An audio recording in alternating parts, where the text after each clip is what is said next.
हरियाणा के मुख्यमंत्री नायब सिंह सैनी शुक्रवार को सिरसा के दौरे पर रहे। मुख्यमंत्री ने सिरसा के पंचायत भवन में जिला ग्रीवेंस कमेटी की बैठक की अध्यक्षता की।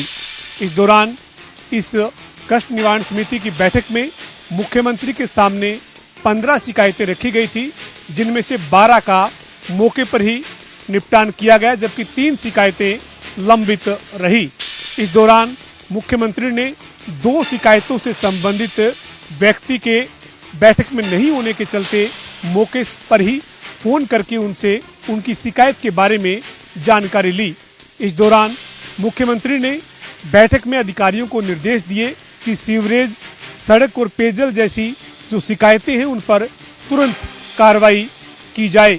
इसके अलावा मुख्यमंत्री ने सिरसा के पंचायत भवन में मोदी सरकार के 12 साल पूरे होने पर लगे शिविर का भी अवलोकन किया। सीएम ने कहा कि देश के प्रधानमंत्री नरेंद्र मोदी के नेतृत्व में 12 साल में देश और प्रदेश में तमाम विकास के कार्य हुए हैं। इसके अलावा मुख्यमंत्री नायब सिंह सैनी सिरसा में डेरा बाबा भूमन शाह धाम पर भी पहुंचे। अंतर्राष्ट्रीय योग दिवस के उपलक्ष्य में आयोजित योग शिविर में मुख्यमंत्री ने शिरकत की और योग अभ्यास किया।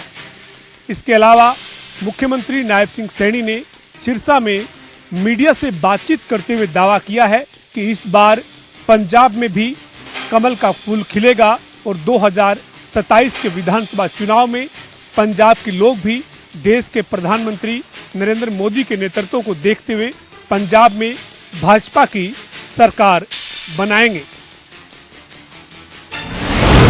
सिरसा के डेरा बाबा भूमन शाह में आज अंतर्राष्ट्रीय योग दिवस जो कि 21 जून को होने जा रहा है, उसके उपलक्ष्य में एक योग शिविर का आयोजन किया गया।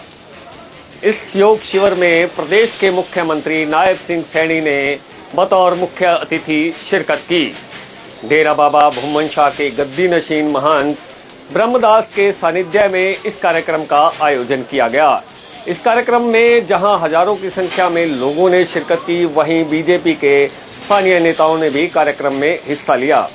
मुख्यमंत्री ने अपने संबोधन में कहा कि प्रदेश सरकार लगातार योग को लोगों के जीवन में उतारने के लिए प्रयास कर रही है। उन्होंने कहा कि हरियाणा देश का एक ऐसा पहला राज्य है जिसने योग आयोग का गठन किया है।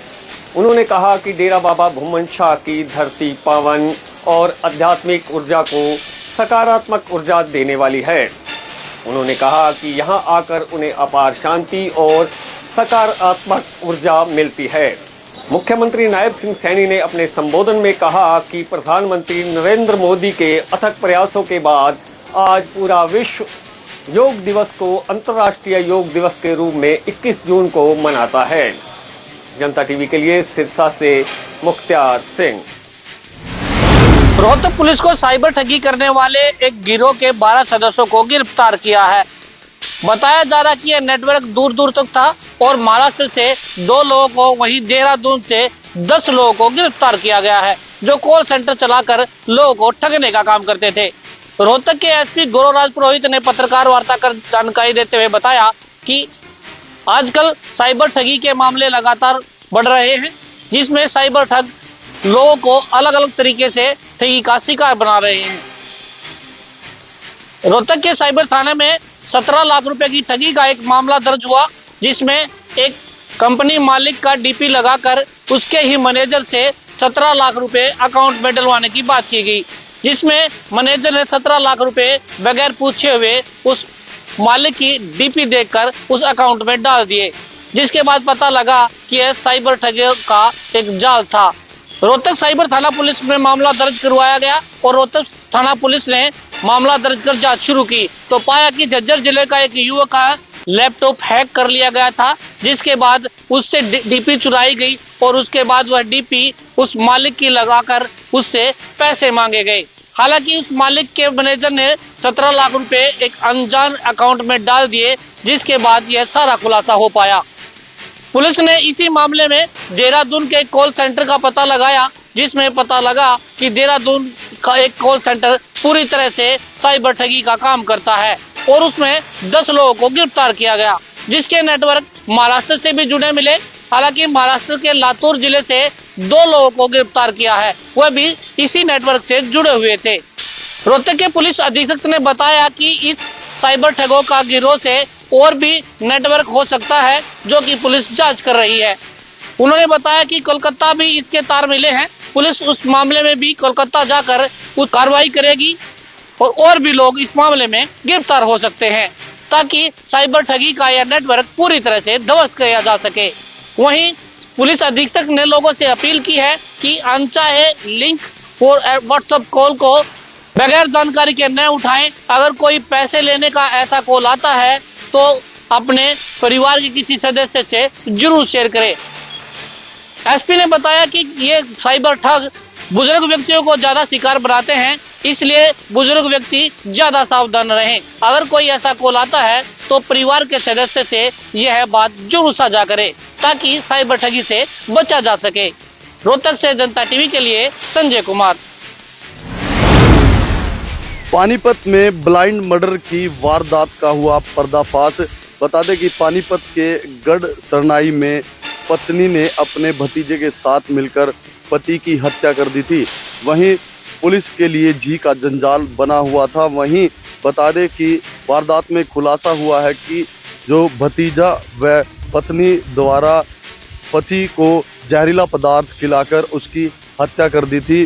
दोनों आपस में उनके अवैध संबंध थे और इसी का पता उसके पति को लग गया था, जिसके चलते दोनों ने यह साजिश रची थी हत्या की और उसके बाद हत्या कर दी गई थी। फिलहाल पुलिस ने इस हत्या की वारदात का खुलासा करते हुए आरोपी पत्नी व भतीजे को गिरफ्तार कर लिया है। सोनीपत में पनीर की शुद्धता को लेकर फूड सेफ्टी विभाग की सख्ती लगातार जारी है और इसी कड़ी में आज विभाग की टीम ने शिकायत मिलने के बाद सब्जी मंडी स्थित बाबा पनीर भंडार पर छापेमारी की। मौके से 57 किलोग्राम पनीर बरामद किया गया, जिसके सैंपल लेकर लैब भेज दिए हैं। 14 दिन बाद लैब की रिपोर्ट आएगी और उसी के बाद पनीर की गुणवत्ता का पता चल सकेगा। गौरतलब है कि कुछ दिन पहले भी सब्जी मंडी से 2 दुकानों से पनीर के सैंपल लिए थे और दोनों दुकानों के सैंपल फेल पाए गए थे। संबंधित दुकानदारों पर केस दर्ज कर विभाग ने कार्रवाई शुरू कर दी है। ऐसे में अब देखने वाली बात होगी कि बाबा पनीर भंडार से लिए गए सैंपल फेल पाए जाते हैं या ये पनीर खाने लायक मिलता है। चोरी की वारदातों पर अंकुश लगाने के लिए अंबाला पुलिस दिन रात प्रयासरत है। इसी कड़ी में अंबाला पुलिस की CIA 1 टीम को बड़ी कामयाबी हासिल हुई है। टीम ने एक ऐसे गिरोह का पर्दाफाश किया है जो अंबाला व पंजाब के विभिन्न क्षेत्रों से मोटरसाइकिल चोरी कर पंजाब में ही बेच देता था। पुलिस ने गुप्त सूचना के आधार पर पहले 2 आरोपियों को गिरफ्तार किया। जब उनसे कड़ी पूछताछ की गई तो उन्होंने 2 आरोपियों का और पता बताया और साथ ही निशानदेही करवाते हुए करीब 25 मोटरसाइकिल जो हैं वो बरामद करवाई। इन मोटरसाइकिलों में से 8 मोटरसाइकिल जो हैं वो अंबाला के थे और ज़्यादातर स्प्लेंडर मोटरसाइकिल थे। ये आरोपी इन सभी मोटरसाइकिलों को पंजाब के क्षेत्र में बेचकर आते थे। पुलिस ने सभी मोटरसाइकिल बरामद कर लिए हैं और ज़्यादा जानकारी देते हुए DSP क्राइम वरिंदर ने बताया कि ये सभी आरोपी नशे के आदी हैं और इन पर पहले भी काफ़ी मुकदमे दर्ज हैं। मुलाना रोड पर देर रात एक दर्दनाक हादसा हो गया। 2 बाइक सवार युवक अनियंत्रित होकर ट्रक की चपेट में आ गए। प्रत्यक्षदर्शियों द्वारा बताया जा रहा है कि दो बाइक सवार युवक जो सरदेड़ी के रहने वाले थे, वह अपना काम खत्म करके अपने घर सरदेड़ी की तरफ जा रहे थे तो उनकी बाइक अनियंत्रित होकर ट्रक के नीचे आ गई, जिसके कारण गुरमीत सरदेड़ी निवासी गुरमीत की मौके पर ही मौत हो गई और दूसरा व्यक्ति गंभीर रूप से घायल हो गया। घायल को सडोरा के सिविल अस्पताल में भर्ती कराया गया। वह गुरमीत को एम्बुलेंस द्वारा पोस्टमार्टम के लिए जगाधरी भेज दिया गया। बताया जा रहा है कि यह हादसा इतना दर्दनाक था कि जिस युवक की मौत हुई है वह अपने पीछे 2 छोटे बच्चे छोड़ गया है, जिसके कारण गांव में मातम का माहौल छाया हुआ है। पुलिस ने मौके पर पहुंचकर ट्रक को कब्जे में ले लिया है। वह ट्रक चालक मौके से फरार हो गया है। हादसे के कारण सड़क पर लंबा जाम लग गया था, जिसको पुलिस ने आकर जाम को खुलवाया व बड़ी मुशक्कत के बाद मोटरसाइकिल को ट्रक के नीचे से निकाला गया। सढौरा से जनता टीवी के लिए हरीश गुजराल की रिपोर्ट।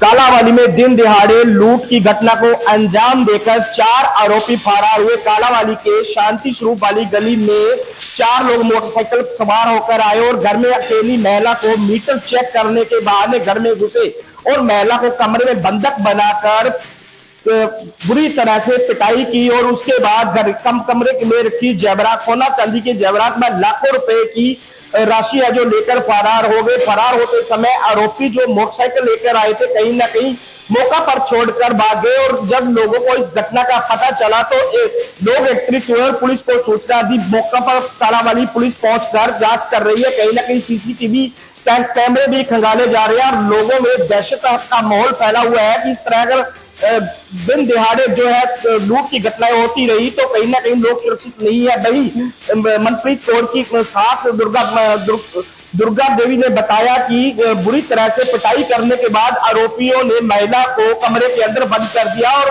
जो घायल महिला है उसको सरकारी अस्पताल में दाखिल करवाया गया है।